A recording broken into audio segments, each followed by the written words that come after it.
예배의 시간이 되었으므로 다 같이 하나님께 사도신경 고백하겠습니다. 나는 전능하신 아버지 하나님 천지의 창조주를 믿습니다. 나는 그의 유일하신 아들 우리 주 예수 그리스도를 믿습니다. 그는 성령으로 잉태되어 동정녀 마리아에게서 나시고 본디오 빌라도에게 권한을 받아 십자가에 못 박혀 죽으시고 장사한 지 사흘 만에 죽은 자 가운데서 다시 살아났으며 하늘에 오르시어 전능하신 아버지 하나님 우편한 자 계시다가 거기로부터 살아있는 자와 죽은 자를 심판하러 오십니다. 나는 성령을 믿으며 거룩한 공교회와 성도의 교제와 죄를 용서받는 것과 몸의 부활과 영생을 믿습니다. 할렐루야. 또 한 주간 열심히 사셔서 이 자리에 그런데 예배드리고자 모이신 여러분 모두 환영하고 축복합니다. 우리 앞뒤 사람 바라보면서 캠페인 제목인 다스림이라고 한번 인사해 볼까요? 한 손 흔들면서 인사해 봅시다. 다스림 이렇게 말하니까 뭔가 내가 널 다스린다 약간 뭔가 되게 좀 시건방진 것 같기도 하고 뭔가 그런 느낌이 드는데 제가 저번 주에 그 애니메이션 얘기하고 나서 집에 갔는데 친구들이 DM이 와 있더라고요. 그래서 뭐지 봤는데 분명 우리 교회 안 다니는 친구들이거든요. 근데 너 예배 시간 때 그런 얘기 했다며. 그래서 너 어떻게 알았어? 다 아는 방법이 있어? 막 이러는데 이게 사실 동네 친구는 모르겠는데 저희 부천 사는 친구, 막 서울 사는 친구들이 막 그렇게 연락이 와가지고 꽤나 당황했습니다. 근데 이걸 왜 얘기를 하냐면 분명히 그게 좀 충격이었겠죠. 갑자기 귀신 얘기하는 거니까요. 예배 자리에서 애니메이션 얘기하는 게 꽤나 충격이었던 것 같습니다. 근데 그게 그들에게 전해졌다라는 게 다른 한편으로는 내게 충격적인 이야기가 무엇인가 다시 한번 질문해보게 된 것 같아요. 왜냐하면 저번 주부터 이번 주 말씀 본문이 저에겐 꽤나 충격적이거든요. 꽤나 부끄럽고 꽤나 창피하고 저를 되게 발가 벗긴 것처럼 뭔가 하는 그런 말씀들입니다. 그게 되게 충격적이어서 어떠한 말도 하기가 힘들고 어떠한 행위를 하기도 힘들고 그런 게 되게 좀 스스로에게 뭔가 자책하는 마음으로 돌아오는 것도 있더라고요. 근데 소망하기는 우리가 단순히 그 죄의 충격을 받고 거기서 머물러 있는 것이 아니라 그 죄를 우리가 하나님께서 뛰어넘으신 사랑으로 우리에게 그 주신 사랑이 좀 충격적이었으면 좋겠다. 우리에게도 각 사람에게도 교회 안 다니는 친구가 저한테 연락 온 것처럼 여러분들도 저에게도 하나님의 그 다음 없는 사랑, 우리의 부끄러운 죄 또한 품으시는 그 사랑이 좀 충격적이었으면 좋겠다. 그래서 정말로 자연스럽게 행함이 나아지는, 자연스럽게 노력하게 되는, 행함이 없는 믿음은 죽은 믿음이라고 하잖아요. 근데 그게 단순히 행함이 치중된 게 아니라고 생각합니다. 믿기 때문에 자연스럽게 나오는 것이라 생각하기 때문에 소망하기는 하나님의 그 사랑이 우리에게 좀 더 충격적이었으면 좋겠고 그것이 우리에게 너무 자연스러운 전도하는 어떠한 좋은 것이었으면 됐으면 좋겠다 라는 마음을 나누며 이 시간 찬양할 때 그 주님의 사랑을 한번 묵상했으면 좋겠습니다. 저 사람이 말하는 충격적이라는 게 정말인가? 좀 의심해봤으면 좋겠고요. 물론 이 멘트가 끝나면 기억이 안 나실 거예요. 하지만 찬양의 가사들이 그런 하나님의 사랑을 찬양하고 하나님의 영광을 찬양하는 가사들이니까 찬양의 가사를 같이 묵상하며 주 앞에 찬양하며 나가기 원합니다.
애니메이션은 그 다음은 사랑을 찬양하며 나가게 원합니다. 눈부신 햇살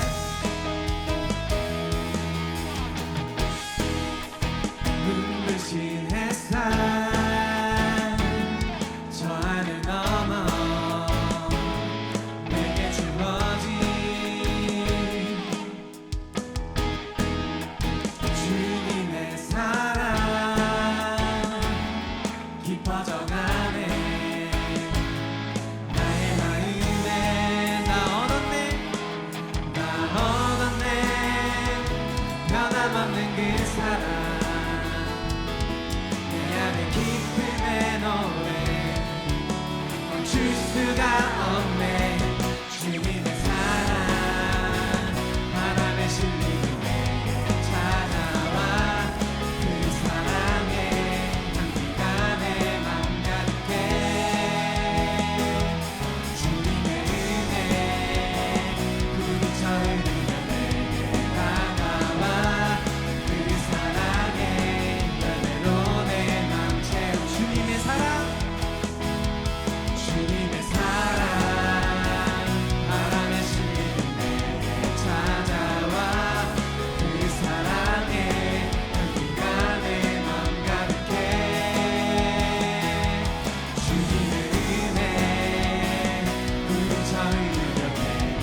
참 어려운 것 같습니다. 세상 모든 권세, 모든 영광을 십자가 앞에 다 버리고 나의 충성과 내 헌신, 내 모든 소망을 오직 예수님께, 오직 우리 주께.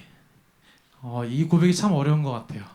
이게 가능하려면은 어떻게 해야 되나 고민해봤을 때 하나님과 함께 계속 함께 살아간다라는 것을 인지해야 되지 않나? 함께 동행하고 있는 것을 계속 고백해야 되지 않을까 생각합니다. 찬양하며 나아갈 때 이 자리에도 우리 앞에 계신 하나님을 생각하며 묵상해보면서 찬양을 나아가기 원합니다.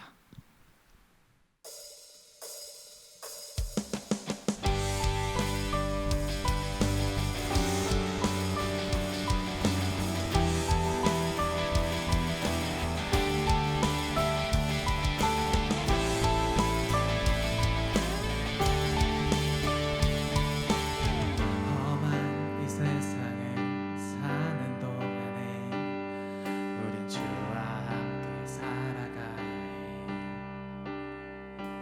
내 앞에 일들이 나를 다그친데도 나를 향한 뜻을 생각해야 해. 외로운 이 세상을 걷는 동안에 우린 주와 함께 살아가야 해. 어두운 전날이 내 눈을 가려도 나를 향한 소망 붙들어야 해. 믿음, 은혜, 소망, 참된 평화가 여기에 있네. 원하는 걸 얻기 위함이 아냐, 더 나은 걸 갖기 위함도 아냐. 보이진 않지만 나를 사랑하신 분, 주와 사랑하며 살 거야. 내 뜻대로 되지 않을지도 몰라. 나 가진 걸 놓아야 할지도 몰라.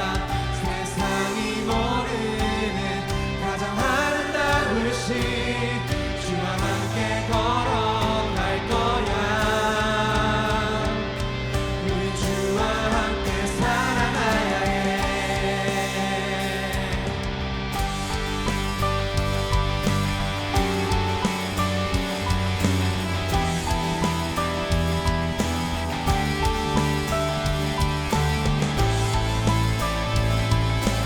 외로운 이 세상을 걷는 동안에 우리 주와 함께 살아가야 해. 어두운 절망이 내 눈을 가려도 나를 향한 소망 붙들어야 해. 믿음, 은혜, 소망, 참된 평화가 여기에 있네.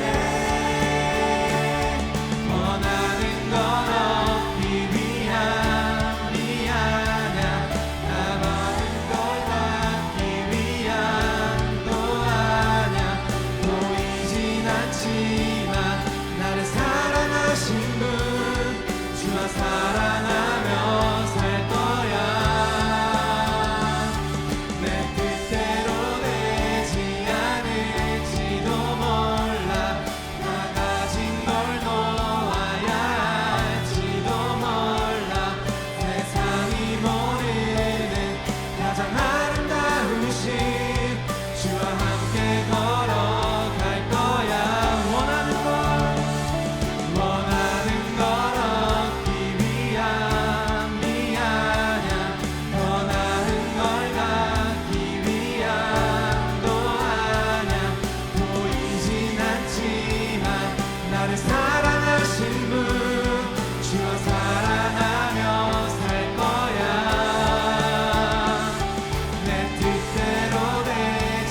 잊을 수 없네 하나님의 사랑 날 살리시려고 주신 생명 내 십자가 지고 오르신 갈보리 언덕 날 향한 사랑 때문에 나는 보았네 피 묻은 십자가 날 구하시려고 흘린 사랑 나를 바라보시니 흘리신 용서의 눈물 날 향한 사랑 때문에 우리 때문에 생명 주셨고 우리 때문에 고통 당하셨네 우리 때문에 갈보리 오르셨네 무지한 우리 때문에 잊을 수 없네 하나님의 사랑 날 살리시려고 주신 생명 내 십자가 지고 오르신 갈보리 언덕 날 향한 사랑 때문에 나는 보았네 피 묻은 십자가 날 구하시려고 흘린 사랑 나를 바라보시고 흘리신 용서의 눈물 날 향한 사랑 때문에 우리 때문에 생명 주셨고 우리 때문에 고통 당하셨네 우리 때문에 갈보리 오르셨네 무지한 우리 때문에 우리 때문에 생명 주셨고 우리 때문에 고통 당하셨네 우리 때문에 갈보리 오르셨네 무지한 우리 때문에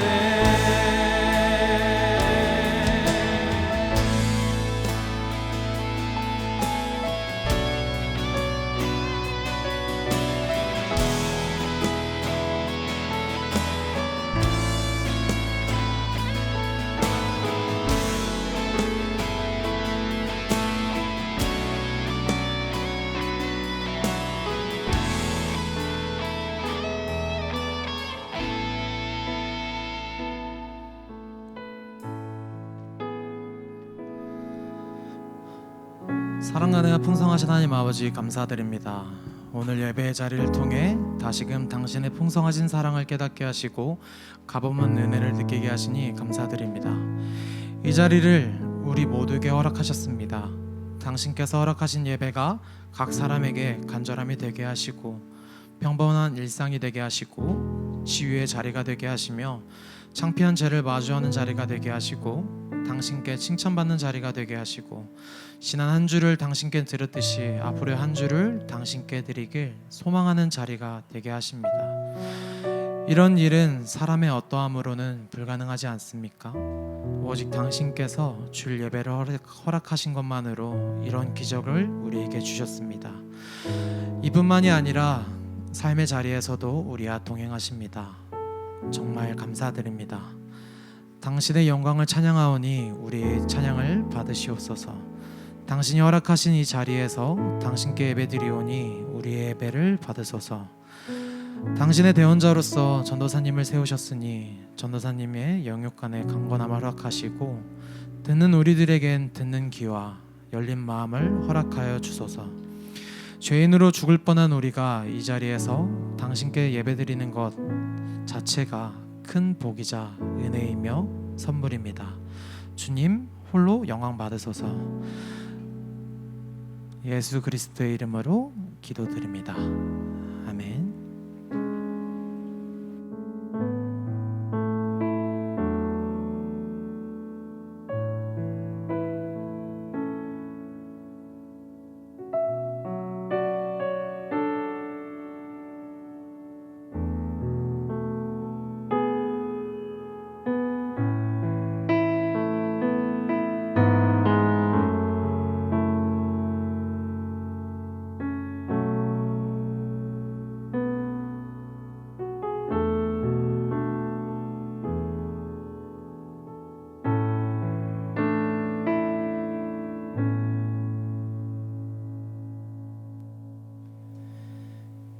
오늘 하나님께서 우리 공동체 가운데 주신 말씀은 로마서 1장 18절부터 32절까지의 말씀입니다. 이 시간 하나님의 말씀을 경외하는 마음으로 자리에서 일어서시겠습니다.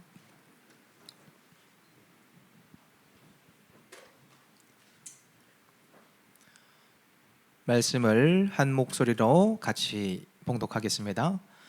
하나님의 진노가 불의로 진리를 막는 사람들의 모든 경건하지 않음과 불의에 대하여 하늘로부터 나타나나니 이는 하나님을 알만한 것이 그들 속에 보임이라. 하나님께서 이를 그들에게 보이셨느니라. 창세로부터 그의 보이지 아니하는 것들 곧 그의 영원하신 능력과 신성이 그가 만드신 만물에 분명히 보여 알려졌나니 그러므로 그들이 핑계하지 못할지니라.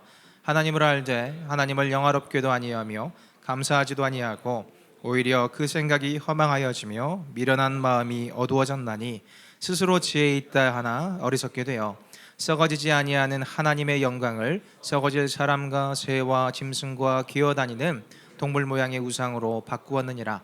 그러므로 하나님께서 그들을 마음의 정욕대로 더러움에 내버려 두사 그들의 몸을 서로 욕되게 하셨으니 이는 그들이 하나님의 진리를 거짓 것으로 바꾸어 피조물을 조물주보다 더 경배하고 섬김이라. 주는 곧 영원히 찬송할 이시로다. 아멘. 이 때문에 우리 하나님께서 그들을 부끄러운 욕심에 내버려 두셨으니 곧 그들의 여자들도 순리대로 쓸 것을 바꾸어 영리로 쓰며 그와 같이 남자들도 순리대로 여자 쓰기를 버리고 서로 향하여 음욕을 부릴 듯하며 남자가 남자와 더불어 부끄러운 일을 행하여 그들의 그릇 때문에 상당한 보응을 그들 자신이 받았느니라. 또한 그들이 마음에 두기를 싫어하며 하나님께서 그들을 그 상실한 마음대로 내버려 두사 합당하지 못한 일을 하게 하셨으니 곧 모든 불의 추악 탐욕 악의가 가득한 자요 시기 살인 분쟁 사기 악독이 가득한 자요 수근수근하는 자요 비방하는 자요 하나님께서 미워하시는 자요 능욕하는 자요 교만한 자요 자랑하는 자요 악을 도모하는 자요 부모를 거역하는 자요 우매한 자요 배악하는 자요 무정한 자요 무자비한 자라. 그들이 이 같은 일을 행하는 자는 사형에 해당한다고 하나님께서 정하심을 알고도 자기들만 행할 뿐 아니라 또한 그런 일을 행하는 자들을 옳다 하느니라. 아멘. 이것은 하나님의 말씀입니다. 이 로마서 이 전체 구조를 놓고 보면 1장 1절부터 이 17절까지의 말씀은 바울의 인사말과 이 로마서의 서론에 해당하는 말씀이고 이제 오늘 우리가 읽은 이 1장 18절부터의 말씀은 이 본격적인 이 로마서의 본론이 시작되는 그런 지점입니다. 그런데 실질적으로 이 로마서의 본론이 시작되는 이 말씀이 어떻게 시작되었는가를 보니까 이 18절의 말씀을 보면요, 하나님의 진노가 불의로 진리를 막는 사람들의 모든 경건하지 않음과 불의에 대하여 하늘로부터 나타나나니라고 되어 있습니다. 로마서 본론 여기 시작이 하나님의 진노에 대한 말씀으로 시작되었다라는 것을 우리가 알 수가 있어요. 그런데 우리가 이 말씀을 보다 보면 이런 질문이 나오는 것 같아요.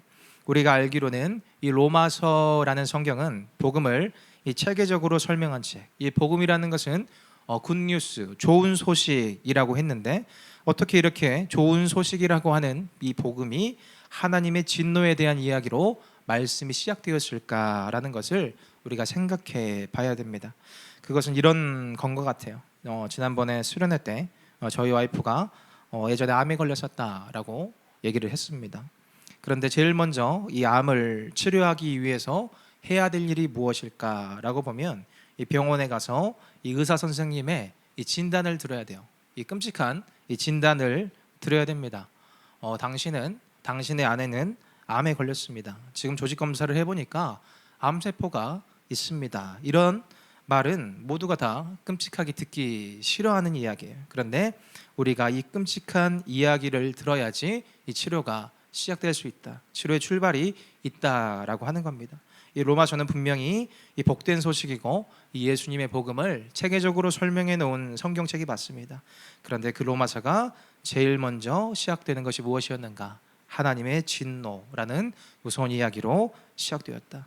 이 복음을 받기 이전에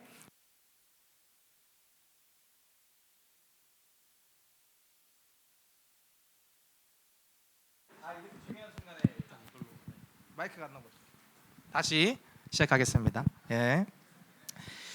이 복음을 받기 이전에 우리 인간의 상태가 얼마나 치명적인지, 그 복음 이전에 인간의 상태가 얼마나 절망적이었는지 우리의 인간의 힘으로는 그것을 극복해낼 수 없다라는 것을 우리가 먼저 자각함으로써 이 복음이 정말 필요한 것이구나라는 것을 깨닫기 위해서 로마서의 본론이 이렇게 시작하는 겁니다. 그래서 이제 계속해서 몇 주간의 이 로마서 내용을 통해서 이 복음이 어떤 것인지 듣게 될 것인데, 이 끔찍한 인간의 상태가 구체적으로 어떠한 것인지 그것을 오늘 말씀을 통해서 이제 알아가 보려고 합니다. 이 바울이 인간의 이 끔찍한 상황을 말하기에 앞서서 먼저 말하는 것이 있는데, 그것은 하나님을 알 수 있는 방법에 대해서 먼저 언급을 했어요. 오늘 말씀 19절에 보면 이는 하나님을 알 만한 것이 그들 속에 보임이라라고 되어 있습니다. 하나님께서 이를 그들에게 보이셨다라고 하셨어요. 하나님께서는 모든 사람의 마음속에 하나님을 찾고 싶어하는 마음을 넣어두셨어요. 아무리 하나님을 안 믿고 교회를 안 다니는 사람이라고 해도 가끔 이런 생각을 한 번씩은 합니다. 정말 신이라는 것이 있을까? 나는 죽으면은 어떻게 될까? 이거는 사람이라면은 한 번은 다 고민해보는 그런 문제인 것 같아요. 이것이 바로 하나님을 알만한 것이 이 마음속에 있다라고 하는 거예요. 구원이 뭔지, 천국이 있는지, 하나님이 누구신지 거기에 대해서는 알지 못하지만 적어도 자신이 인생 가운데 살아가다 보니까 심각한 문제를 안고 있고 지금 이렇게 살아서는 안 된다라는 것을 알만한 것을 다 마음에 넣어두셨다라고 하는 거예요. 그래서 20절을 보면 창세로부터 그의 보이지 아니하는 것들 곧 그의 영원하신 능력과 신성이 그가 만드신 만물에 분명히 보여 알려졌다라고 되어 있습니다. 마음에만 심어 두신 것이 아니고 하나님이 이 창조하신 세계를 통해서도 이 하나님께서 이 살아계시는구나라는 것을 알게 해주셨다라는 거예요. 밤에 별을 보면서도 우리가 느끼고 이 아름다운 꽃을 보면서도 느끼고요.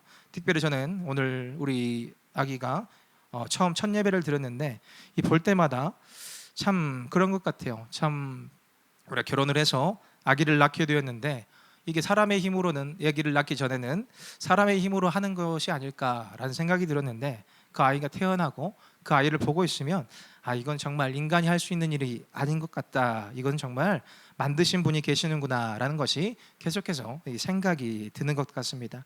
이것을 신학적인 용어로 일반 계시라고 하고 있어요.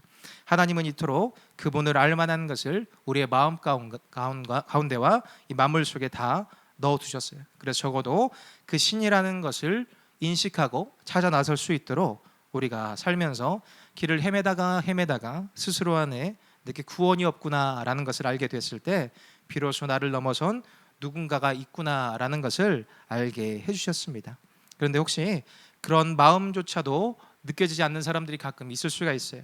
왜 온 천지를 보고도 하나님을 못 느낄까? 왜 하나님의 냄새조차도 맡지 못할까라고 생각해 보면 그것은 참 인간의 죄의 모습 때문이라고 생각합니다. 자기 안에서 이 썩어 있는 그런 악취, 또 자기의 눈이 멀어져 있기 때문에 이렇게 하나님께서 주신 그것들을 보고도 하나님을 느끼지 못하는 경우가 가끔 있습니다. 그런데 또 그러한 일들을 또 불쌍히 여기셔서 우리 하나님이 하시는 일이 뭘까라고 하면 우리 같은 이 먼저 믿은 사람들을 보내신 게 아닐까라고 생각해요. 그래서 저는 이 전도라는 것이 참 중요하다라고 생각합니다. 저도 참 여러 사람이 저를 전도했어요. 제가 성인이 돼서 저는 예수님을 믿었다 그랬는데 중학교 때도 고등학교 때도 제가 좋아했던 친구나 저를 좋아하지 않았던 친구나 계속해서 저를 전도했던 친구들이 있었어요. 교회 가자라고 계속 여러 사람들이 저에게 그런 말들을 했습니다. 어떤 사람들한테는 이 자연의 섭리를 또 보고도 신을 알게 되기도 하고, 또 찾다가 구원이 스스로에게 없음을 알아서 교회 문턱으로 오는 사람들도 있고, 저같이 또 그런 감각이 또 둔한 사람들에게는 이 하나님의 사람들을 통해 가지고 권면을 받게 하시면서 이 교회 가운데 또 주님 가운데를 이끄시는 것을 우리가 생각해 보게 됩니다. 그래서 20절 뒷부분에 보면 그러므로 그들이 핑계하지 못할 것이다 라고 말씀하셨어요. 하나님, 저는 하나님이 살아계신 줄을 몰랐습니다 라고 핑계댈 수가 없다는 거예요. 하나님이 특정한 사람들한테만 당신의 모습을 보이셨고 우리에게는 안 보이셨잖아요. 하나님을 나는 듣지 못했는데 어떻게 알 수 있습니까? 라고 핑계댈 수 없게 우리의 참 많은 부분에 그 하나님이 살아계심을 심겨두셨다라고 하는 겁니다. 그런데 이 하나님을 참 모르는 사람들이 여전히 많은데, 이 하나님을 모른다라고 하는 것은 교회를 다니지 않는 사람들만 그런 거는 아닌 것 같아요. 교회에 오랜 시간 다닌 이 모태신앙으로부터 자라신 분들, 어려서부터 교회를 다닌 우리 여러분들 중에서 많은 분들도 그럴 수가 있습니다. 어떤 분들은 정말 모태에서부터 교회를 다니고 돌아가실 때까지 평생을 교회를 다니는 분들이 계세요. 그런데 그런 분들 중에서도 그 마음 가운데 끝끝내 인격적으로 예수님을 구주로 영접하지 못한 분들도 많습니다. 그런데 이것은 참 이해가 좀 안 되는 부분이에요. 평생을 그 교회 가운데 교회 문턱에 있었는데 왜 그런 일이 생길까?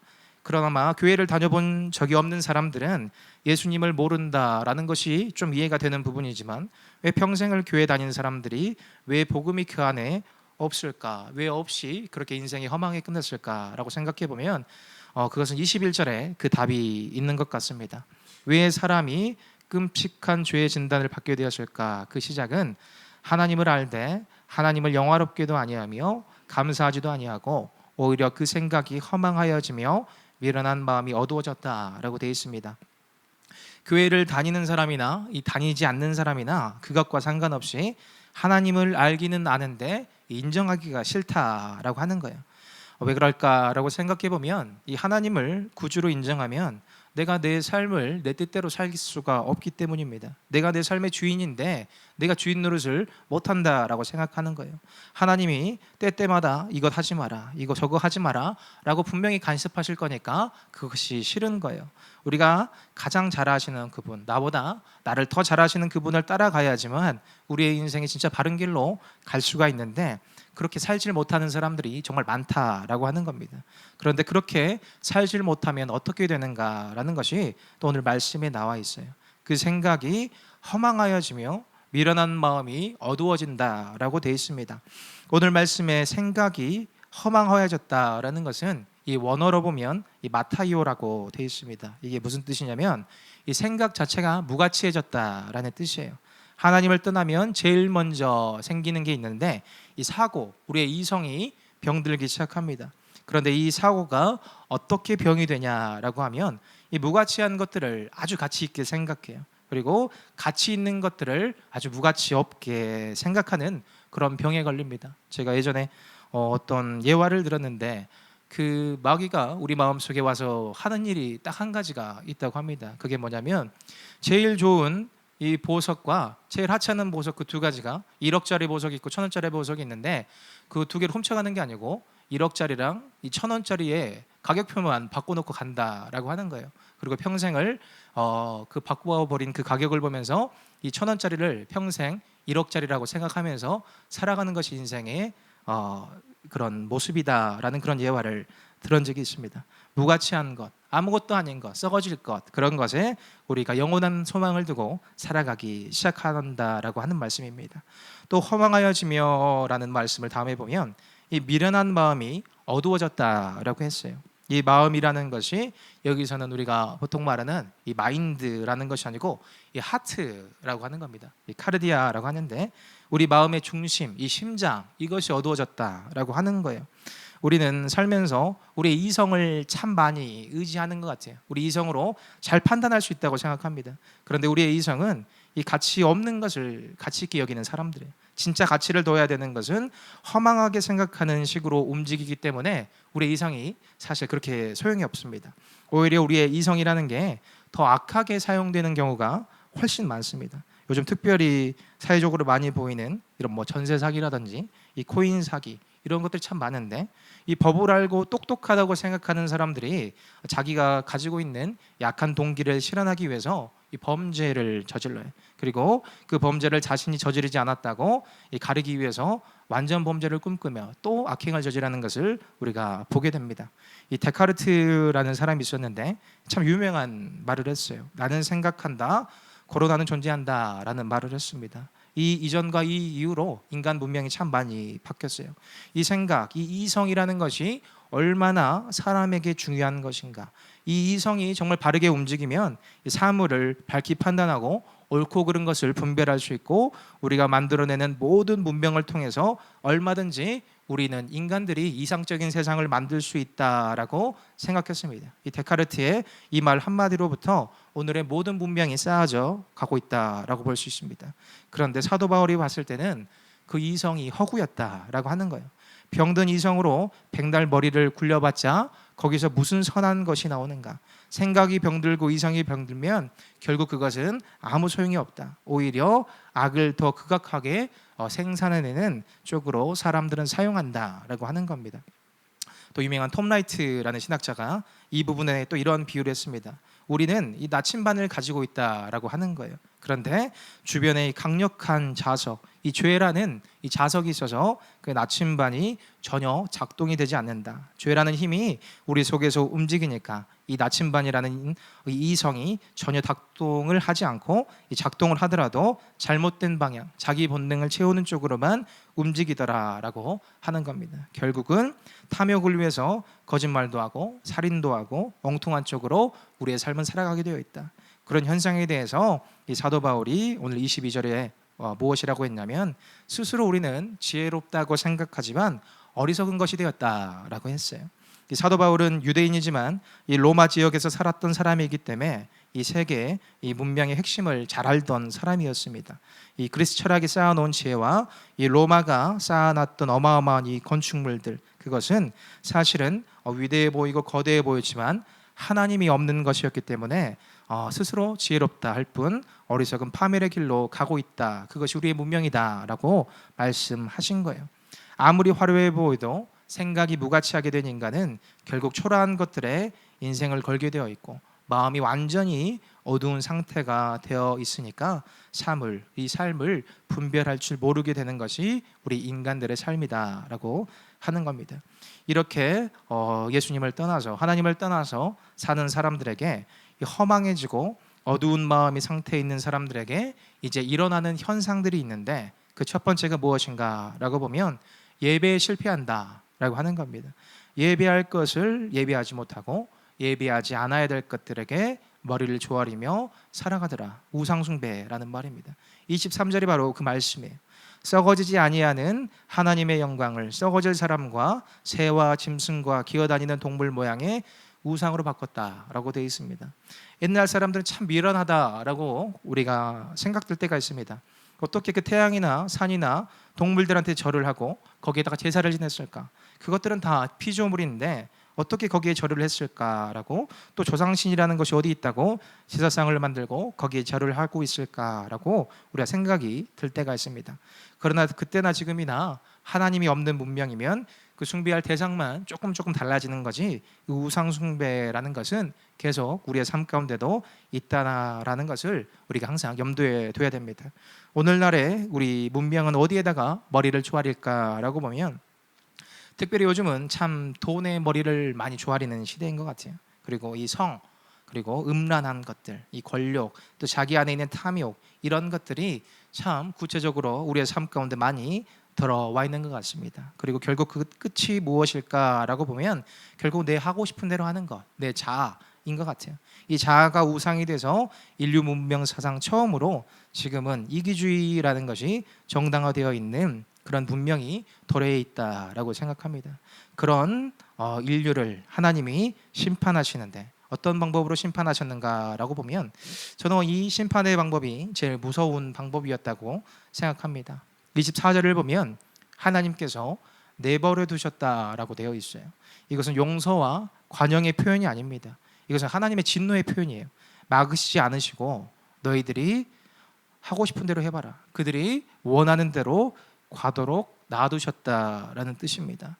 차라리 우리에게 이 체벌을 하시고 호통을 치시고 돌이키는 사람들을 보내주셔가지고 계속 말씀을 해주시면 차라리 그게 나을 것 같은데 저는 이 심판이 가장 무서운 것 같아요. 너희들이 해보고 싶은 대로 한번 끝까지 해봐라. 그렇게 내버려둔 심판의 결과가 어떻게 되었는가? 26절과 27절에 보면 이 순리와 영리의 순서가 바뀌었다라고 하는 거예요. 많은 부분에서 이 인간들이 순리와 영리를 바꿔버리지만 특별히 첫 부분에 하나님의 창조 질서에 대한 부분을 바꾸어 버렸어요. 하나님께서 그들을 부끄러운 욕심에 내버려 두셨으니 곧 그들의 여자들도 순리대로 쓸 것을 바꾸어 영리로 쓰며 그와 같이 남자들도 순리대로 여자 쓰기를 버리고 서로 향하여 음욕이 부릴 듯하며 명료하게 지금 동성애에 대해서 이 사도 바울이 말씀을 하고 있습니다. 이 창조가 사라지는 거에 대해서 말씀을 하셨어요. 남성과 여성이 사랑을 하고 결혼을 하고 새 생명을 잉태하면서 이렇게 번성하는 것이 인간의 자연스러운 과정인데 영리와 순리가 바뀌니까 창조가 사라집니다. 잉태가 사라지는 거예요. 실제로 지금도 그렇지만 이 시대 이 헬라 사회나 로마 사회에서도 이런 일들이 많이 일어났습니다. 이때는 왜 이런 일이 일어났는가를 보면 이 남성이 여성을 굉장히 수준 낮은 존재로 봤어요. 그때는 남자들은 되게 좀 우월한 위치에 있고 여자들은 좀 하등하다라는 생각을 했던 그런 시대였습니다. 그래서 진정한 사랑이라고 하는 것은 하등한 존재인 여자들이랑 하는 것이 아니고 자기와 같은 지성인들 남자랑 하는 것이다. 그것이 진짜 사랑이다라고 하는 문화가 팽배했어요. 그래서 특별히 우리가 잘 아는 유명한 철학자들도 다 그런 것을 사랑이라고 표현하고 살았습니다. 대단히 지성인이고 이성적으로 대단히 훌륭한 사람들이다라고 했지만 인간의 이성이라는 것은 이렇게 고장이 나 있기 때문에 순리와 영리가 이렇게 뒤바뀌어 있기 때문에 제대로 판단을 할 수가 없는 겁니다. 사도 바울께서 바로 그런 시대의 흐름을 꼬집은 거예요. 바울은 이러한 시대의 흐름에 똑같이 생각하지 않았습니다. 하나님께서 성경을 통해서 우리에게 보여주시는 이 진리의 계시가 훨씬 중요하다. 하나님의 세우신 질서에 어긋나는 것은 맞지 않다. 요즘 우리가 이런 사회 현상들에 대해서 인권의 영역이다. 이것은 인권의 영역입니다. 우리가 인권을 존중해야 됩니다. 라는 그런 말을 참 많이 하게 되는 것 같습니다. 그런데 우리가 이 인권과 이 창조 세계라는 것이 부딪힐 때 어떤 것이 더 큰 권리인가를 우리가 깊이 유념해서 봐야 돼요. 하나님보다 더 큰 것은 이 세상에 없습니다. 인권이라는 것이 우리 인간이 생각했을 때는 잘못된 것으로 갈 것이 훨씬 더 많기 때문에 그것에 대해서 생각하기보다 그것보다 먼저 앞서 생각해야 될 것이 있는데 하나님께서 우리에게 주신 것이 무엇인가 그것을 먼저 생각해야 되는 것 같아요. 하나님의 우리의 사람의 이성은 그렇게 고장이 나 있어요. 그 당시에는 남자가 여자를 하등한 동물로 봤기 때문에 그런 일들이 일어났다면 지금은 여성의 인권이 그때 이후로 훨씬 더 신장되었고 그것이 참으로 맞는 일이지만 여성의 인권이 더 신장되면서 여성이 여성과 또 남성이 또 남성과 그렇게 되는 또 이상한 현상들이 벌어지게 되었습니다. 어떻게든 방법은 다르지만 이 인간이라는 것은 그렇게 죄악된 길로 순리와 영리를 바꾸는 일로 갈 수밖에 없다라는 것이 이 사람의 이 생각, 이성이라고 하는 겁니다. 그런데 그 하나님이 누구신가를 보면 이 하나님은 질서의 하나님이시다라고 하는 거예요. 질서의 하나님은 분명히 이 경계라는 것을 정해주세요. 경계가 없으면 이 혼란과 혼돈이 가득하여지는 것이 이 세상입니다. 이 태초에 인간의 죄가 무엇인가라고 보면 그 경계를 허문 것이 이 인간의 죄입니다. 하나님이 선악과 나무를 어디 깊숙한 데다 숨겨 놓으셨는가라고 보면 아니었어요. 동산의 정중앙에다가 놓으셨습니다. 어떤 사람들은 그렇게도 말씀을 하세요. 좀 그 나무를 숨겨놨으면 안 먹었을 텐데 왜 그거를 동산 중앙에 뒀을까라는 그런 말씀을 하세요. 그건 하나님이 잘못하신 게 아닐까. 그런데 그렇게 위험한 거라면 우리가 생각하기에도 눈에 보이지 않는 데 두는 게 좀 옳지 않을까라고 생각이 들 때도 있어요. 그런데 그 선악과 나무라는 것은 그런 것이 아닙니다. 그 선악과 나무는 반드시 이 동산 중앙에 있어야 되는 거예요. 날마다 그 선악과를 보면서 내가 에덴 동산에 있는 모든 것들을 다 누리지만 이것은 내 것이 아니다. 주인이 따로 계시다. 나는 하나님으로부터 위임받은 인생이다. 이것을 자각하고 살게 만들어진 조치가 이 선악과라는 나무입니다.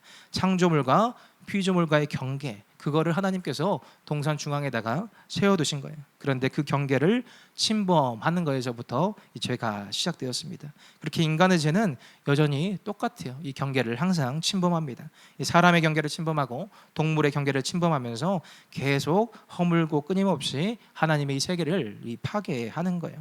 하나님이 정하신 질서를 무너뜨리고 자기만의 기준으로 살아가는 것, 이것이 현재 태초부터 지금까지 동일한 인간들의 죄, 28절 마음에 하나님 두기를 싫어한 인간의 모습이다라고 하는 겁니다.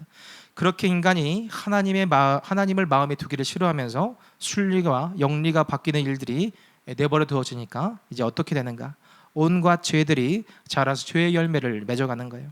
모든 불의, 음란, 탐욕, 악의, 시기, 살인, 분쟁, 사기, 악독, 그리고 정말 또 특이한 것들이 있는데 수근수근하는 것, 비방하는 것, 능욕하는 것, 교만하는 것, 자랑하는 것까지, 또 부모를 거역하는 것, 이 모든 것들이 다 죄라고 하는 겁니다. 하나님을 밀어내니까 모든 인간의 삶이 망가졌다. 그리고 그 망가진 것들이 개인의 일탈로 끝나는 것이 아니고 이제 전체로 확산되어 나간다라고 하는 겁니다. 그리고 이 32절의 말씀이 진짜 심각한 말씀인데, 그들이 이제 이 같은 일을 행하는 자는 사형에 해당한다고 하나님께서 정하심을 알고도 자기들만 행할 뿐 아니라 또한 그런 일을 행하는 자들을 옳다한다라고 되어 있습니다. 이것이 오늘 말씀의 제목인데, 이 죄를 옳다하는 시대, 여기가 오늘 본문의 가장 중요한 지점이다라고 볼 수가 있습니다.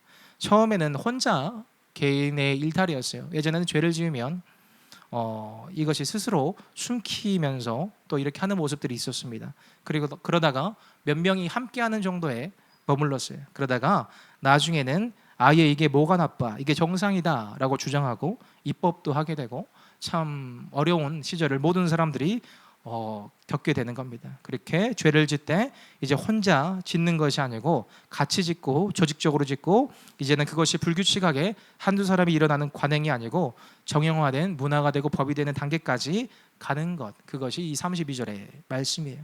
자기들만 행할 뿐 아니라 그런 일을 행하는 사람들을 옳다한다. 하나님을 멀리하는 그런 문명으로 가게 된다 라고 하는 말씀입니다. 그래서 이제 그런 시대가 되면 이 죄를 죄라고 하면 왜 그런 걸 죄라고 합니까? 라고 반문하게 돼요. 시대착오적입니다. 낡은 사고입니다. 그렇게 말하는 것이 고리타분한 것입니다 라고 말하는 그런 시대가 된 겁니다. 우리는 여기서 예수 믿으니까 상관없어 라고 근데 생각하면 안 되는 것 같아요. 우리 안에도 이런 마음이 있다라는 것을 인정해야 됩니다. 참으로 우리 청년의 때 특별히 많이 지을 수 있는 것이 참 이런 음란한 것들, 또 정말 또 거짓말하는 것들, 또 이 모든 것들이 너무 당연시되게 되는 그런 시대인 것 같아요. 예전에는 그렇지 못했는데 점점 이런 것들이 이해되는, 서로가 이해되는 그런 시대가 된 것 같습니다. 그런데 하나님께서 우리에게 그런 깨달음을 주시는 것 같아요. 하나님의 말씀은 변하지 않으시고 죄는 죄로 여전히 남아있다라고 하는 겁니다. 바울이 이런 말씀을 이 시대에 우리에게 하는 이유가 뭘까라고 보면 우리가 원래 그런 사람이다라고 하는 거예요. 우리가 별다를 것 없는 죄인이다라고 하는 겁니다. 우리가 예수님 없으면 똑같이 그런 죄 짓고 사는 사람들일 뿐인데 이 예수님이 나를 구원해 주셨다라는 것을 이제 깨닫게 하기 위해서 이 1장 처음 이 본론에 이런 말씀을 하시는 거라고 생각합니다. 오늘 우리는 로마서 말씀을 통해서 들은 것이 제일 먼저 이 병의 진단이다라고 했습니다. 아무리 어려운 병이라도 암이라도 우리가 충격을 받더라도 그 병이 어떤 것인지를 알아야지 이 치료가 시작되는 거예요. 그런데 하나님이 우리의 문제를 이렇게 정확하게 진단해 주시는 것은 우리가 고칠 수 있다라는 또 회복의 말씀이다라고 하는 겁니다. 제가 요즘 사역을 하다 보니까 제일 무서운 게 이 병이 드러나지 않을 때가 더 무서운 것 같아요. 차라리 이 병이 무슨 병입니다, 이것이 암입니다, 이것이 무엇입니다 라고 하면 차라리 고칠 수 있는 희망이 있는데, 이게 무슨 병인지 도저히 모르겠습니다 라고 하면 참 그게 제일 무서운 말이다 라는 생각이 듭니다. 그런데 이 1장에서 우리에게 하시는 말씀, 병의 뿌리를 너희들에게 명료하게 알려준다. 그리고 이것을 하나님께서 어떻게 해결하여 가여 주시는지 그것을 우리에게 알려주시는 말씀, 그것이 복음이고 이 로마서의 말씀이다라고 하는 겁니다. 우리가 이제 계속해서 이 로마서 말씀을 통해서 그래서 하나님이 우리를 어떻게까지 하셔서 사랑하셨는지를 보게 될 텐데, 오늘 이 말씀을 통해서만 우리가 좀 추려서 보게 되면 우리가 이러한 상황에서 어떤 것을 해야 될까? 첫 번째는 우리에게도 하나님을 밀어내고 싶은 마음이 있다라는 것을 인정하고 회개해야 되지 않나라는 생각을 해보게 됐어요. 특별히 우리의 삶 가운데 이 대목은 하나님이 좀 몰라주시면 좋겠다라고 생각되는 부분들이 각자에게 있을 겁니다. 이 부분만큼은 하나님이 눈 감아주셨으면 좋겠다. 내가 죄 가운데 걸어가고 있는데 하나님, 제가 다른 부분에서는 참 잘 살고 있잖아요. 제가 열심히 교회 생활을 섬기고 말씀도 기도도 하고 있는데 이 부분만큼은 하나님 아버지, 제가 조금 어려운 부분들이 있습니다. 아버지 하나님, 좀 눈 감아주세요 라고 하는 그런 대목들이 우리 가운데 있을 거예요. 근데 그 대목이야말로 적극적으로 내가 그때 하나님 두기를 사모해야 되는 그런 영역이라고 생각합니다. 그런 부분들이 우리의 가장 약한 고리가 될 수 있고 마귀가 틈타고 들어오는 그런 순간입니다.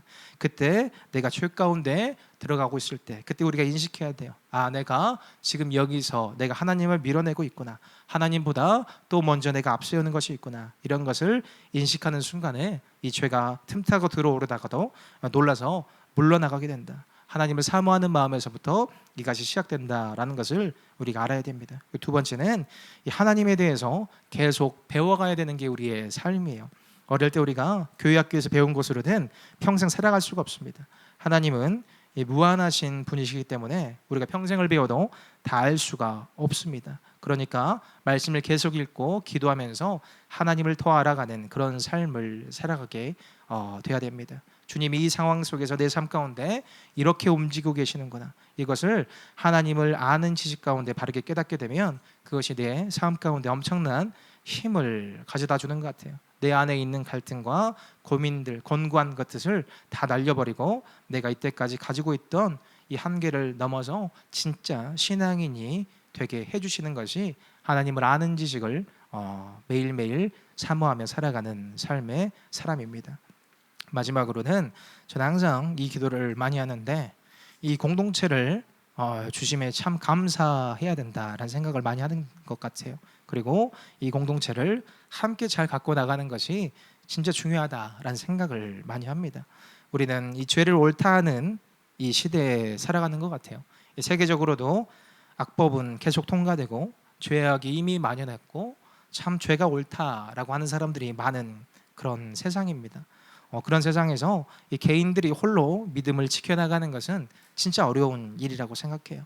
우리가 여기에 이 공동체 가운데 있으면서 서로 마음이 안 맞을 때도 있고 서로 관계를 통해서 어려움을 겪을 때도 있지만, 더 큰 차원에서 보면은 하나님을 사랑하는 그 사람들이 그 뜻을 같이 지키면서 같이 하나님을 향해 나아가려고 모인 것이 영광교회 청년 공동체라고 생각합니다. 여기에 있는 한 사람 한 사람, 내 옆에 있는 그 사람을 정말 나보다 낫게 여기고 사랑하는 마음을 달라고 주께 간구하면서 주님, 우리 이 선한 공동체를 계속해서 잘 키워가는 것이 우리의 사명인 줄 믿습니다. 그것이 우리가 이 시대를 살아가야 되는 그런 방법이라고 생각하는데요. 우리가 정말 그런 마음으로 살아가길 원합니다. 하나님, 정말 이 시대가 악하고 옳은 것을 옳다고 하면 핍박을 받는 그런 시대가 되었는데, 아버지 하나님께서 이곳에 주신 이 소중한 공동체를 우리가 항상 기억하게 하셔서 하나님, 이것을 잘 키워갈 수 있게 주님 도와주시옵시고, 하나님 아버지, 매일의 삶 가운데 하나님을 아는 지식을 더 알아갈 수 있게 주님 도와주시옵시고, 하나님 내 마음 가운데 죄 가운데 이것은 하나님이 정말 모르셨으면 좋겠습니다 라는 부분에서 내가 끊어낼 수 있는 그런 용기를 더하여 주셔서 항상 성령 안에 거하며 정말 주님 뜻대로 살아가는 우리 청년들이 될 수 있도록, 또 제가 될 수 있도록 주님 도와주세요 라고 기도하는 그 우리 청년 공동체 되기를 기도합니다. 우리 같이 찬양하겠습니다.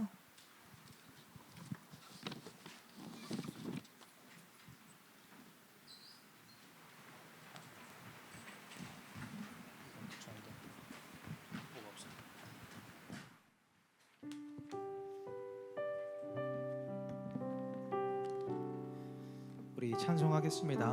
우리 주의 자녀로 산다는 것은, 우리 같이 찬송 올리겠습니다.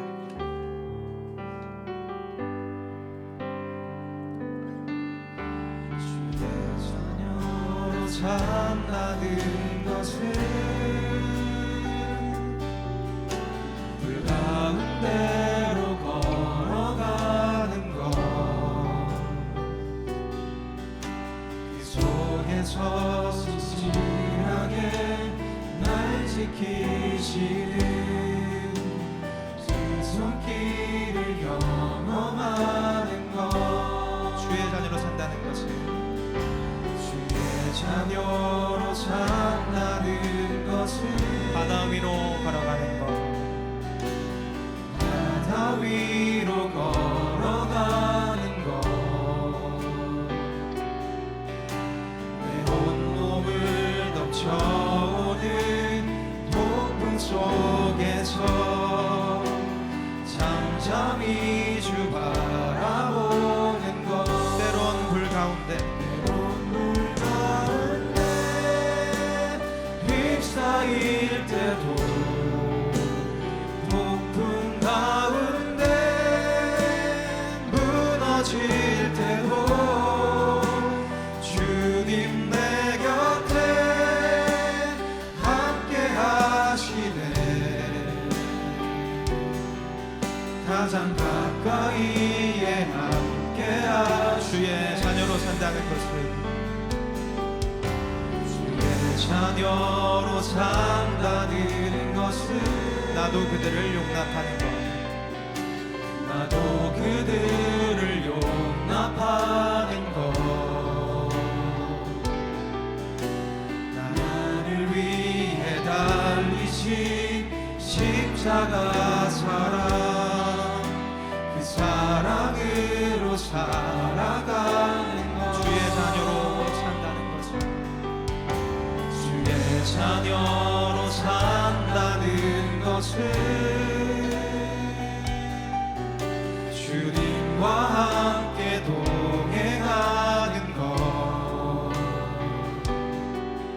주께서 지신 십자가 기꺼이 지고 주와 함께 걸어가는 것, 때론 불 가운데 휩싸일 때도,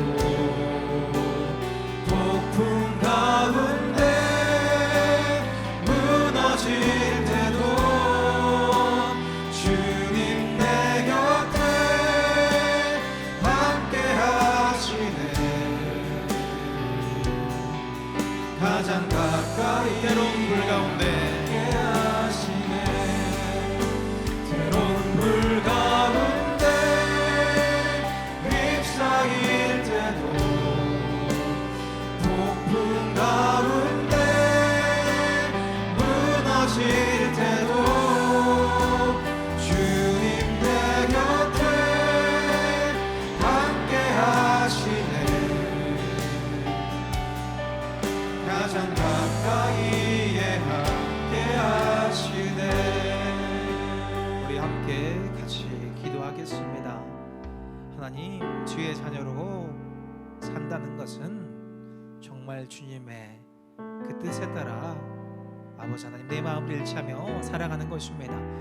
하나님, 우리의 이성으로 판단하고 이것은 이럴 것이다, 저것은 저럴 것이다, 나의 인생을 위해서 이것은 이렇게 살아가는 것이 맞다 라고 판단하며 무가치한 것들에 내 마음을 두지 아니하고 우리 주님께서 주시는 가장 소중한 것을 가치 있게 두며 살아가는 것이 하나님 아버지 우리의 인생, 삶의 길입니다. 하나님 아버지, 우리가 참으로 회개합니다. 우리가 얼마나 무가치한 것들에 그 소망을 두고 사는지, 하나님 아버지 그렇게 살아가는 내 삶을 보니 얼마나 허망한 것에 내가 그 마음을 잃어 예배를 실패하는 것을 참으로 많이 보게 됩니다.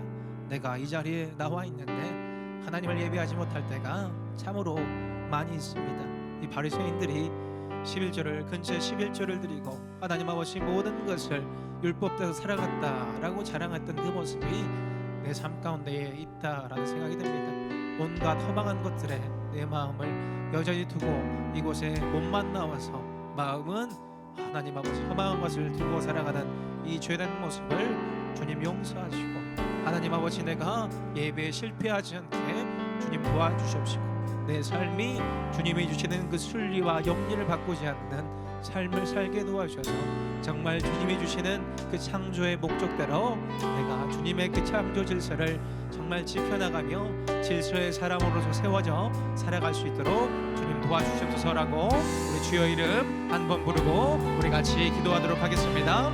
주여, 사랑의 하나님 아버지 감사합니다. 하나님 아버지, 하나님께서 오늘도 우리를 이곳 가운데 인도하여 주셨습니다. 하나님 아버지, 우리가 얼마나 허망한 것에 우리의 마음을 두고 사는지 모릅니다. 하나님 아버지, 이 부족한 인생들이 우리의 이생으로 잘 판단할 수 있다고 생각하여서 하나님의 말씀, 하나님께서 우리에게 고민하시는 것들을 다 내버려두고 하나님 아버지 내 뜻대로 살아가고자 할 때가 얼마나 많은지 모릅니다.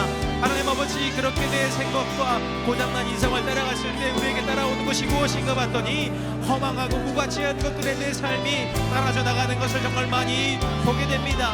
하나님 아버지, 허망하고 무가치한 것들에 내 삶을 따라갔더니 하나님 아버지 내가 예배에 실패하는 모습을 보게 되고, 하나님 아버지 내 삶이 순리대로 살아가지 못하고 영리대로 살아가는 그런 모습을 보게 됩니다. 하나님 아버지, 그리고 그 끝에 하나님 아버지 이런 것들은 이제 죄가 아니다라고 아버지 하나님 나아갈 때가 얼마나 많은지 모릅니다. 하나님 아버지, 이 시대의 문화가 이렇기 때문에 하나님 아버지 이것은 더 이상 죄가 아니지 않습니까? 하나님이 분명 그것을 죄라라고 말씀하셨는데, 하나님 우리의 인간의 이성들은 하나님 아버지 정말 그 경계를 침범하면서 하나님이 죄라 하신 것들에 우리의 생각을 집어넣으며 하나님 아버지 더 범죄하며 그악하게 살아가는 모습이 우리의 모습이라고 생각합니다. 하나님 아버지, 우리의 부족한 삶을 용서해 주시고 하나님께 돌아가게 주님 도와주시옵시고, 그 방법은 오직 우리 예수 그리스도 그 성령을 통해서만 돌아갈 수 있음을 깨닫게 하여 주셔서 정말 주님 붙잡고 주님 의지하며 살아가는 그런 우리들 될 수 있도록 주님 도와주시기를 간절히 기도합니다.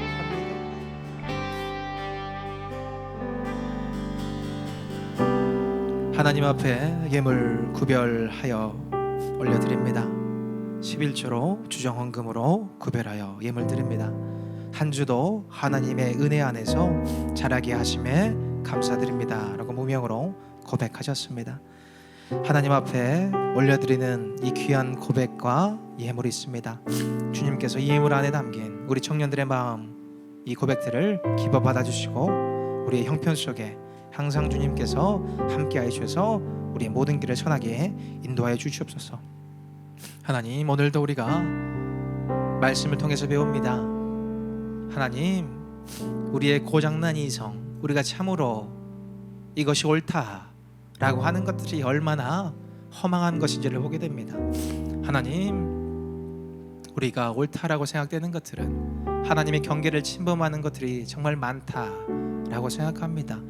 정말 아버지 하나님, 우리가 하나님의 뜻대로 살아가지 못할 때 우리의 삶을 되돌아보면 아버지 하나님, 우리가 허망하고 무가치한 것들에 먼저 마음을 빼앗기게 되는데, 하나님 아버지 또 그 이후의 결과를 보면 예배에 실패하게 되고, 하나님 아버지 또 하나님 아버지 그것들이 하나님 아버지 정말 이 하나님을 떠나 살아가는 것들, 하나님을 떠나 살아가는 사람들의 그 모든 모습들의 그 죄 가운데 우리가 함께 동조하면서 우리도 함께 어울려서 그것이 옳다 하는 모습으로 나아가는 모습을 보게 됩니다. 하나님 아버지, 그것이 우리의 진짜 모습입니다. 그렇기 때문에 우리는 예수 그리스도가 없으면은 단 하루도 살아갈 수가 없습니다. 성령께서 내 인생을 주장하여 주시고 내 삶, 내 생각을 주장하여 주시지 않으면 우리는 여전히 예배에 실패하는 사람들이고, 허망하고 무가치한 것들을 쫓다가 그 안에 구원이 없음을 그제서야 깨닫게 되는, 깨닫지도 못하고 죽게 되는 그런 불쌍한 사람들입니다. 하나님 아버지, 이 부족한 우리 영혼들을 긍휼히 여겨 주셔서 항상 성령으로 우리의 마음을 채워 주시옵시고, 진짜로 가치 있는 것 우리 예수 그리스도 그 이름, 다른 이름을 천하 만민에 주신 적이 없다라고 분명히 말씀하셨는데, 아버지 하나님, 그 예수 그리스도 한 분만을 정말 붙잡으면서 우리의 인생이 하나님의 창조하신 그 목적대로 정말 가치 있게 쓰임받는 그런 인생들 될 수 있도록 주님 도와주시옵소서. 이 모든 말씀 예수님의 이름으로 기도드립니다. 아멘.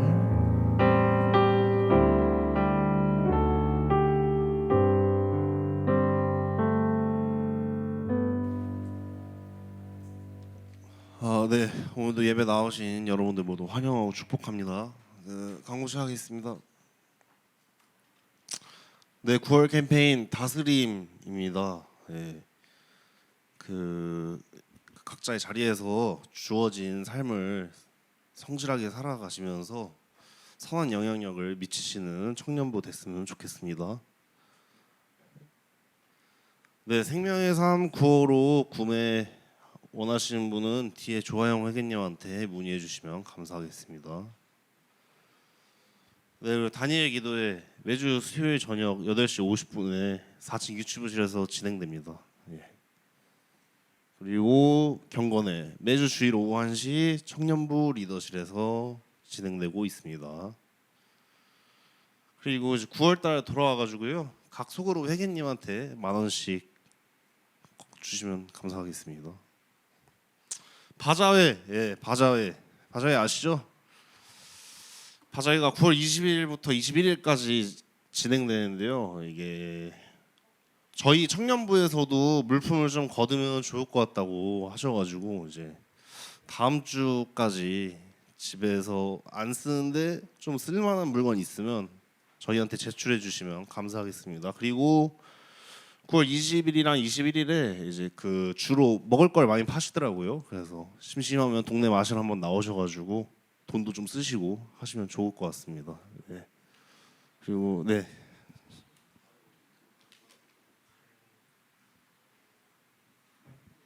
네, 우리 오늘도 우리 군대 가는 우리 지체가 한 명 있습니다. 우리 이은규 형제님 앞으로 나와주시면 감사하겠습니다. 우리 은규 형제가 이 성원 형제 또 이후로 또 군대를 가게 됐는데, 특별히 제가 듣기로는 형이 갔다 왔던 그 칠성 부대를 그대로 강원도 화천으로 간다고 들었습니다. 엄청 춥고 힘든 곳인데 예, 잘 다녀올 수 있도록 우리가 함께 기도해 주시면 좋겠고요. 우리 은규 형제 소감이랑 기도 제목 말씀해 주시면 감사하겠습니다. 제 소감은 딱히 없는 것 같고요. 근데 제가 감사 인사를 하고 싶은 사람이 있는데, 제가 고등학교 이제 교회를 다니면서 뭔가 의무감으로 너무 다녔던 것 같은데, 이제 말도 거의 안 하고 이제 교회만 이제 예배만 왔다 갔다 하는 식으로 많이 지냈는데, 이제 청년부 올라오면서 진짜 재민이 형이랑 시은이 누나가 너무 진짜 잘 해주셔가지고 일단 먼저 감사 인사 드리고 싶었고, 그리고 형 누나분들이 진짜 너무 편하고 말도 많이 걸어주셔서 감사 인사 드리고 싶었습니다.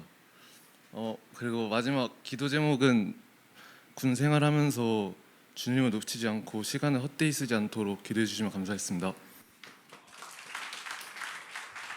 우리 은규 형제 이제 9월 9일 날 화요일 날 가시거든요. 예, 계속해서 함께 기도해 주시고, 우리 은규 형제를 위해서 같이 앞에서 기도해 주실 분들은 같이 나와 주시면 감사하겠습니다.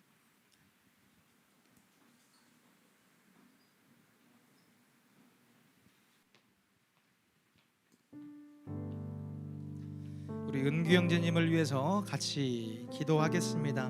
우리 은규 형제님이 말씀하셨던 대로 먼저는 정말 군대 가서도 하나님을 놓지 않는 그런, 정말 하나님을 더 잘 알아가는 그런 은규 형제님 될 수 있게 주님 도와주시고, 우리 효성공학계 청년 공동체에서 우리 오늘 특별히 우리 시은 자매님이랑 재민 형제님을 꼭 집어주셨는데 정말 더 감사하게도 더 좋은 인연들, 정말 군대에서 신앙의 모범을 보여줄 수 있는 그런 또 고참들, 또 후임들 만나게 해주셔서 신앙이 더 성장할 수 있게 주님 도와주시고, 또 이곳 가운데 건강하게 돌아와서 우리 효성교회 공동체를 또 앞으로도 잘 세워갈 수 있는 그런 멋진 모습으로 돌아오게 주님 도와주세요라고 우리 한 목소리로, 우리 통성으로 같이 기도하도록 하겠습니다. 기도하겠습니다.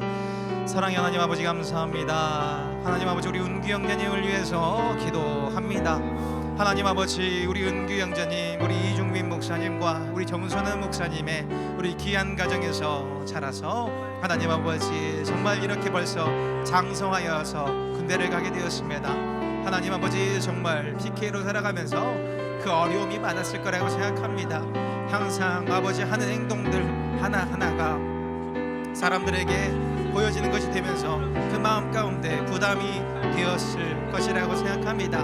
그런데 그럼에도 불구하고 힘든 과정들이 있었겠지만, 그럼에도 불구하고 여전히 그 마음 가운데 살아계신 하나님께서 역사해 주셔서 우리 은규 형제가 하나님 아버지 더욱더 하나님을 찾게 하는 그 하나님을 알만한 그 마음을 주시고, 하나님 아버지 이곳에서 또 좋은 아버지 하나님 인연들을 맺게 하여 주셔서 하나님 아버지 정말 기쁨으로 아버지 하나님 또 신앙생활을 하게 되었습니다.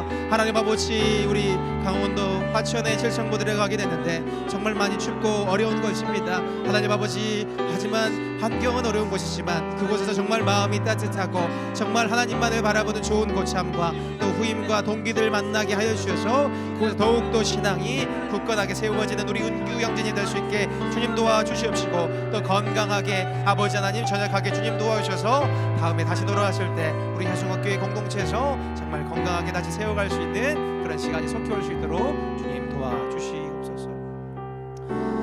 사랑의 하나님 아버지 감사합니다. 우리 은규 형제님을 위해서 우리가 한 목소리로 한 마음으로 기도합니다. 하나님, 이 소중한 이 공동체를 주신 것이 참으로 우리의 복이고 우리 은규 형제님의 복이라고 생각합니다. 하나님, 우리 이종민 목사님과 우리 정소는 목사님의 그 귀한 가정 가운데 하나님 아버지 태어나게 하시고 또 그 가운데 신앙 안에서 자라나게 하셨습니다. 그런데 PK로 또 살아가면서 분명히 어려움이 참 많았을 것이라고 생각합니다. 다른 사람들은 겪지 않아도 됐을 아버지 하나님 많은 눈치를 또 보면서 하나님 아버지 그 마음 가운데 참으로 어려운 마음들이 있어서 그것이 신앙이 성장하는데 하나님 아버지 어려움을 겪진 않았을지 항상 그런 마음이 들 때가 있습니다. 그런데 그럼에도 불구하고 우리 은규 형제가 또 이렇게 하나님에 대한 굳건한 또 신앙 고백을 하고 또 우리 하나님께서도 또 그 마음을 항상 보살피고 헤아려 주셔서 이 군대를 가기에 앞서서 이 신앙 고백을 하고 가게 하시니 참으로 감사합니다.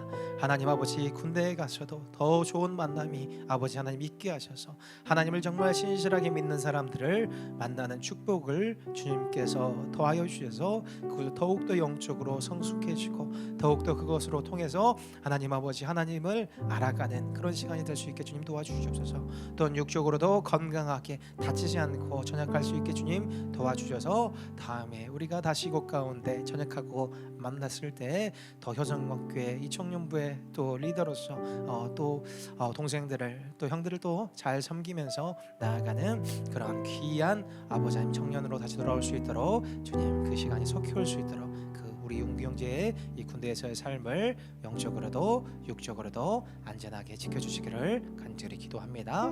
이 모든 말씀 예수님의 이름으로 기도드립니다. 아멘. 네, 우리 같이 박수하도록 하겠습니다.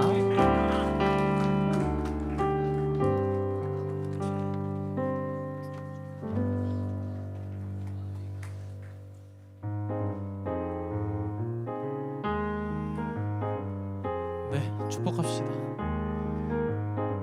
우리 은규 형제 자리에 앉지 말고 그대로 서서 있어주시면은 우리 군대 잘 갔다 오라는 마음으로 또 그 기도 제목처럼 잘 그 군대 생활을 잘 마무리해서 웃는 얼굴로 건강한 몸으로 다시 보자라는 마음으로 손을 뻗어서 축복합시다. 하나 둘 셋 넷. 사랑의 예수님, 우리의 발을 씻기시네. 우리도 겸손히 서로의 발을 씻기네. 너를 사랑해 주 너를 사랑하기를 원하네 예수님처럼. 축복합니다. 우리 앞뒤 사람 요 사람 바라보면서 또 이 한 주간은 말씀으로 잘 살아내어서 다음 주에 다시 웃는 얼굴로 보자라는 마음으로 서로 손을 뻗어서 축복합시다. 하나 둘 셋 넷. 사랑의 예수님 우리의 발을 씻기시네. 우리도 겸손히 서로의 발을 씻기네. 너를 사랑해 주가 우리 사랑하신 같이 너를 사랑하기를 원하네 예수님처럼. 너를 사랑해 너를 사랑해 주가 우리 사랑하신 같이 너를 사랑하기를 원하네 예수님처럼. 축복합니다.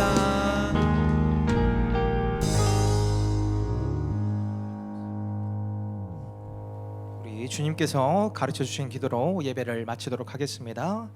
하늘에 계신 우리 아버지, 아버지의 이름을 거룩하게 하시며 아버지의 나라가 오게 하시며 아버지의 뜻이 하늘에서와 같이 땅에서도 이루어지게 하소서.